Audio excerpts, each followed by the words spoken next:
আজ আমি আপনাদেরকে বানিয়ে দেখাবো ঐতিহ্যবাহী পোড়োপিঠা। একদম সহজ উপাদানে এবং কোনো রকম ঝামেলা ছাড়াই কিভাবে আপনারা কম সময়ে এই পিঠা তৈরি করতে পারবেন সেটাই আজ ধাপে ধাপে দেখাবো।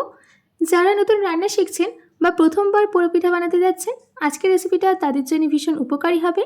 পুরো ভিডিওটা মনোযোগ দিয়ে শেষ পর্যন্ত দেখুন, আশা করি আপনাদের খুব পছন্দ হবে। তাহলে চলুন ঝটপট মূল রেসিপিতে যাওয়া যাক। নমস্কার, আমি পিনু, কুক উইথ পিনুতে আপনাদের সবাইকে স্বাগত। এই রেসিপিটা বানানোর জন্য সবার প্রথমে আমি এখানে নিয়েছি 1 কাপ আলো চাল, ওজনে 300 গ্রাম। আমি চালটাকে 2 থেকে 3 ঘন্টার জন্য ভিজিয়ে রেখেছিলাম। এতে চালটা বেশ নরম হয়ে গেছে। এবার এই ভিজিয়ে রাখা চাল থেকে জল ঝরিয়ে নিয়ে গ্রাইন্ডিং জারের মধ্যে ট্রান্সফার করে দিচ্ছি।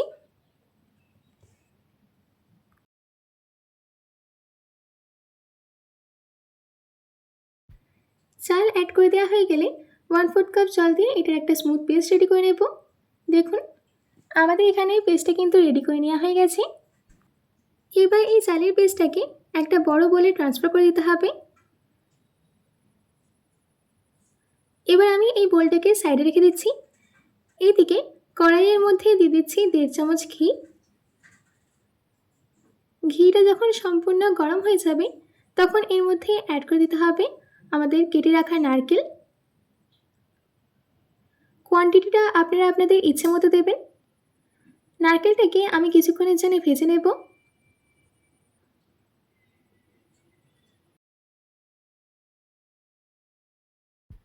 আমাদের এখানে নারকেলের মধ্যে কিন্তু কালারটা চেঞ্জ হয়ে এসেছে। এবার আমি এই স্টেজে এর মধ্যে অ্যাড করে দিচ্ছি কিছুটা কাজু আর কিশমিশ। কাজু আর কিশমিশ দেওয়ার পর নারকেলের সাথে এগুলোকেও কিছুক্ষণ ভেজে নেব।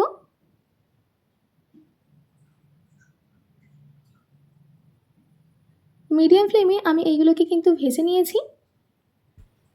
এবার এই নারকেল, কাজু আর কিশমিশটাকে কড়াই থেকে নামিয়ে একটা বোলে ট্রান্সফার করে দিতে হবে।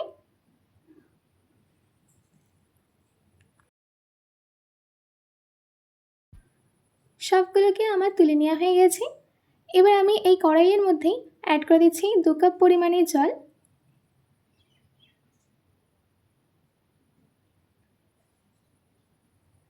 তার সাথে এর মধ্যে অ্যাড করে দিচ্ছি 1 কাপ গুড়। আমি এখানে 300 গ্রাম চালের জন্য 200 গ্রাম গুড় নিয়েছি। এবার মিষ্টির পরিমাণটা আপনারা আপনাদের ইচ্ছে মতো কম বা বেশি করতে পারেন। এবার আমি গুড়টা পুরোপুরি গলে আসা অবধি ওয়েট করব। যখন গুড়টা গলে ফুটতে শুরু করবে তখন এর মধ্যে অ্যাড করে দিতে হবে স্বাদ মতো নুন। তার সাথে অ্যাড করে দিচ্ছি একটা তেজপাতা, 5টা এলাচ, দিচ্ছি 1 চামচ গ্রেট করে রাখা আদা, আর দিয়ে দিচ্ছি 1 ছোটো চামচ গোলমরিচ গুঁড়ো। এবার এই সব কিছুকে একসাথে ভালো করে মিশিয়ে নিতে হবে। আর ভালো করে মিশিয়ে নেওয়ার পর একটা বয়েল আসা অবধি ওয়েট করব। যখন একটা বয়েল চলে আসবে তখন এর মধ্যে অ্যাড করে দিতে হবে আমাদের আগে থেকে ভেজে রাখা নারকেল, কাজু আর কিশমিশ। সবগুলো কিন্তু দেব না, গার্নিশিংয়ের জন্য কিছুটা তুলে রাখতে হবে।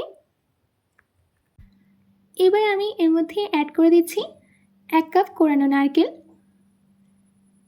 নারকেলটা দেওয়ার পর সব কিছুকে ভালো করে মিশিয়ে নিতে হবে আর 2 মিনিট রান্না করে নিতে হবে।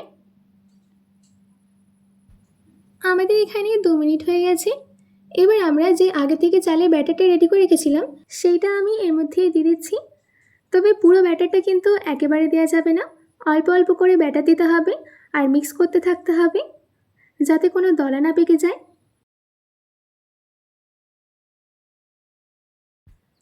এবার আমি গ্যাসের ফ্লেমটাকে মিডিয়ামে রেখে ততক্ষণ রান্না করে নেব যতক্ষণ না এটা কড়াই থেকে ছেড়ে আসে আর একটা ডোয়ের ফর্মে চলে আসে। আমাদের এখানে এটা ডোয়ের ফর্মে আসা কিন্তু স্টার্ট হয়ে গেছে। আরও কিছুক্ষণ রান্না করলে এটা সম্পূর্ণ একটা ডোয়ের ফর্মে চলে আসবে।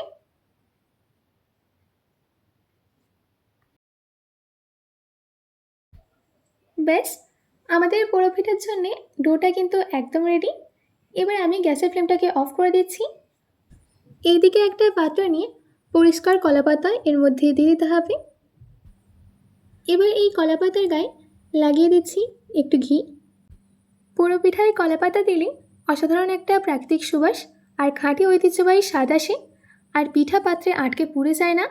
আর কলাপাতায় ঘি মাখিয়ে নিলে পিঠাটা সহজে উঠে আসে এবং পিঠার গায়ে দারুণ একটা সুগন্ধ ছড়ায়। আমাদের এখানে কলাপাতার গায়ে কিন্তু ঘিটা ভালো করে লাগানো হয়ে গেছে। এবার আমরা যেই ডোটা রেডি করে রেখেছিলাম সেইটা এর মধ্যেই দিয়ে দিচ্ছি। সম্পূর্ণ ডোটা এই পাত্রের মধ্যেই দিয়ে দেওয়া হয়ে গেলে সেট করার জন্য আমি একটা গ্লাস নিয়ে এইটাকে ভালো করে স্প্রেড করে দিচ্ছি।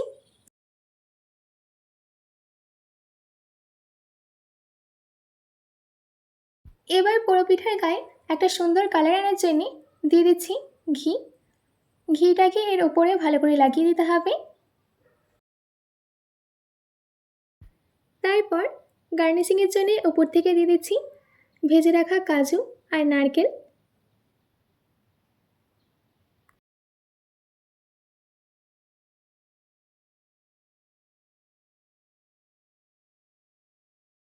নারকেল আর কাজু দিয়ে দেওয়া হয়ে গেলে ওপরে কটা কলাপাতা রেখে দিতে হবে। ব্যাস, আমাদের পোড়ো পিঠা কিন্তু তৈরি হওয়ার জন্য একদম রেডি। এবার আমরা এটাকে বেক করে নেব। তার জন্যে আমি আগে থেকে প্রায় 10 মিনিটের মতো তাওয়াটাকে গরম করতে দিয়েছিলাম। তাওয়াটা গরম হয়ে গেলে এই পাত্রটাকে রেখে দিতে হবে। তারপর ঢাকা দিয়ে 45 মিনিটের জন্য বেক করে নেব। 45 মিনিট বাদ ফিরে আসছি। আমাদের এখানে 45 মিনিট হয়ে গেছে। এবার গ্যাসের ফ্লেমটাকে অফ করে দিয়ে ঢাকাটাকে খুলে নিচ্ছি। এবার আমি ঢাকাটাকে খুলে নিয়ে যেই কলাপাতা আছে সেটাকে তুলে নিচ্ছি। এবার এই পোড়ো পিঠাটাকে সেপারেট করার জন্যে আগে সম্পূর্ণ ঠান্ডা করে নিতে হবে। আমাদের এখানে পোড়ো পিঠাটা কিন্তু সম্পূর্ণ ঠান্ডা হয়ে গেছে। এবার আমি এটাকে পাত্র থেকে বের করে নিচ্ছি। দেখুন কত সুন্দর হয়েছে আমাদের পোড়ো পিঠা। এবার আমি এটাকে কেটে দেখাচ্ছি। আমাদের এখানে পিঠাটা কাটা হয়ে গেছে। দেখুন কত নরম আর স্পঞ্জি হয়েছে, একদম পারফেক্টলি বেক। ওপরটা চমৎকার লালচে হয়েছে আর গন্ধটাও দারুণ এসেছে কিন্তু। আপনারাও আজই বাড়িতে এটা বানিয়ে নিন। আর কেমন হলো কমেন্টে জানাতে কিন্তু একদমই ভুলবেন না। ভিডিওটি ভালো লাগলে প্লিজ লাইক, শেয়ার আর চ্যানেলটি সাবস্ক্রাইব করে পাশে থাকবেন।